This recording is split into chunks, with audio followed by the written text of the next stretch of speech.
চাঁদ ডুবে গেলে আবার রাত্রে চাঁদ ওঠে, সূর্য ডুবে গেলে আবার সূর্য ওঠে।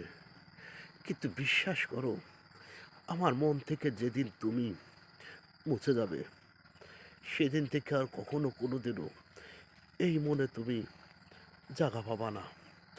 কারণ তুমি যে ছলনাটা করেছো, তুমি যে বেইমানিটা করেছো, তুমি যে বিশ্বাসঘাতকটা করছো, তার কোনোদিন ক্ষমা হয় না। কারণ তোমাকে মন দিয়ে ভালোবেসেছিলাম বলে এখন এই অন্তরে তোমার নাম গেঁথে আছি, তোমাকে স্মরণ করি। কিন্তু যদি এই অন্তর থেকে তোমার নাম মুছে যাবে, সেদিন তুমি এই অন্তর আর জায়গা পাবা না, আর আমাকে পাবা না। কারণ তুমি একটা কথা মনে রেখো, যে কেউ কাউকে কষ্ট দিয়ে কোনোদিন সুখী হয় না। তুমি আমাকে কষ্ট দিচ্ছ, আমি দোয়া করি তুমি সুখী হও, তুমি শান্তিতে থাকো, তুমি ভালো থাকো।